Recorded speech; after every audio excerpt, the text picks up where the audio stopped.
Saya ke Prof. Hamdan Zulfa, Pak Hamdan Zulfa. Pak Hamdan tadi sampaikan bahwa selama KPK ada dua hal yang saya tertarik di sini. Yang pertama objek KPK, saya nggak tahu ya ini masuk dalam konteks tata negara atau tidak, tapi mungkin sebagai ahli hukum yang juga lama menjadi hakim konstitusi, Pak Hamdan bisa menyampaikan pandangannya soal ini. Yang pertama soal kerugian negara dari hasil laporan BPK yang kemudian dikatakan tidak ada oleh BPK DKI, lalu sekarang misalnya mau diaudit lagi oleh BPK. Tadi disampaikan oleh Pak Bardio, nggak boleh karena sudah ada untuk objek yang sama. Benarkah itu? Yang pertama. Yang kedua adalah, apakah benar bahwa ketika tidak ada laporan BPK dari LHP tadi, maka kecuali tertangkap tangan ya, maka tidak boleh ada penyidik yang langsung karena bisa abuse of power?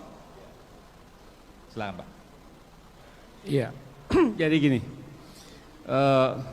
saya secara detail berusaha memahami kasus ini dengan membaca sedetail mungkin dokumen. Saya tadinya nggak berani memberikan pandangan atau pendapat, tapi setelah saya baca sebenarnya ini sangat clear dan sangat sederhana sebenarnya. Karena Sangat sederhana? Sangat sederhana sekali. Karena dalam melihat case ya, khususnya ini kan proses keuangan ini kan di hukum administrasi negara. Di hukum administrasi negara itu hanya melihat dari 3 aspek saja. Pertama adalah kewenangan, ya. Kemudian yang kedua adalah prosedur. Kemudian yang ketiga adalah dasar hukum perundang-undangan yang terkait dengan objek yang diatur. Dan terakhir adalah asas-asas umum pemerintahan yang baik. Nah, kalau saya lihat Formula E ini keputusan politik, keputusan rakyat. Ya. Tentu keputusan rakyat ini tidak serta-merta oleh DPR.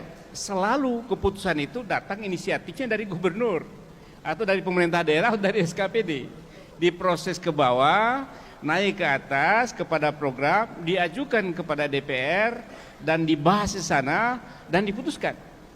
Dan diputuskanlah kegiatan Formula E dengan anggaran yang ribut itu. Yang pertama 20 juta US yang 360 miliar itu.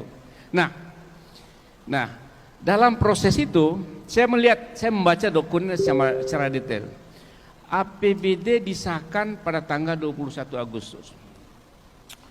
Tanda tangan antara Jakpro dengan FEO. Jakpro ini BUMD yang ditugaskan oleh gubernur, itu boleh penugasan untuk tanda tangan juga tanggal 21. Dan malam atau sorenya uang itu ditransfer ke FEO. Dan memang ini kan prosesnya berjalan dalam proses yang tadinya sudah persetujuan, nunggu persetujuan APBD baru keluarkan uang itu. Jadi segala proses ini tidak ada yang salah. Memang kan hari ini disahkan tidak mungkin langsung ada uang, karena itu dipinjamlah sementara dari bank. Itu ada perdebatan. Kalau untuk kepentingan mendesak, gaji pegawai, belanja pegawai nggak ada masalah. Tapi Formula E banyak menganggap ini bukan mendesak. Bagaimana Bapak menjawab itu? Itu kan tadi saya katakan itu proses kan sudah berjalan. Bahwa ada proses sudah berjalan, nanti akan dibayar setelah keluar APBD. Amanat kesepakatan ya, walaupun belum perda. Itu kan proses jalan sudah lama. Ya. Jadi dari Juli Agustus prosesnya akan dibayar setelah APBD keluar, ya itulah komitmen. Itu komitmen, itu biasa. Itu enggak sama sekali enggak ada masalah, enggak ada kesalahan. Kemudian yang kedua, keterdesakan itu sudah diakui dan dibenarkan oleh DPRD sendiri dengan menerima pertanggungjawaban gubernur laporan akhir tahun. Jadi tidak ada lagi persoalan. Jadi semua sudah dipertanggungjawaban. Jadi ini sederhana sekali kasusnya, enggak ada jadi cari-cari juga mau kemana. Jadi bagi saya ini sangat sederhana. Jadi dilihat dari kewenangan, dilihat dari prosedur, tidak ada yang salah, dilihat dari dasar hukum pelaksanaan. Tadi disampaikan ada RPJMD dan seterusnya. Sampai ada RPJMD, ada Renstra, kemudian ada kegiatan, ada program, ada anggaran. Kemudian yang kedua, masalah olahraga ini kan dalam undang-undangnya dibiayai oleh negara atau pemerintah daerah, dibiayai oleh masyarakat dan pendapatan industri olahraga, karcis. Boleh pemerintah daerah membiayai olahraga. Contohnya saja selain ini, di Mandalika 2,5 T dibiayai dari APBN. Dan tidak ada masalah apa-apa. Ya kan?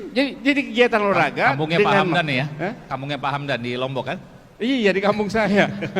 Jadi 2,5 T di sana.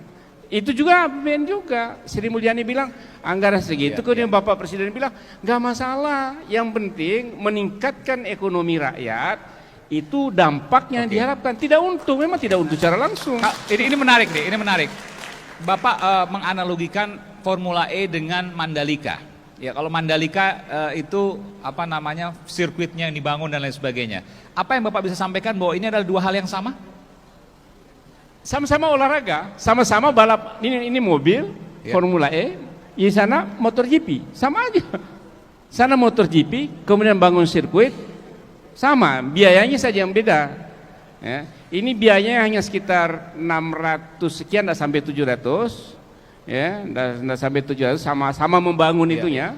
Kemudian di Mandalika sekitar 2,5 T kalau saya baca rilis resmi dari 2,5 T dari Menteri Keuangan. Meskipun saya harus juga mewakili yang kontra karena kan supaya imbang, Pak. Bahwa yang kontra mengatakan bahwa ya beda dong, di Mandalika dibangun infrastrukturnya itu bisa buat bertahun-tahun, sementara di Formula E knockdown, dicabut setelah lepas. Ini infrastruktur dibangun di sini. Itu sirkuitnya itu sampai kapanpun bisa dipakai. Satu. Kemudian yang knockdown, grandstand apa segala dan biaya-biaya mendatangkan dari luar negeri, itulah yang dimaksud bagian dari komitmen fee. Jadi komitmen fee itu adalah biaya bagi FAO untuk mendatangkan mobil, mendatangkan peralatan, mendirikan grandstand dan lain-lain sebagainya, dan membawa media dan mencarter pesawat dari luar.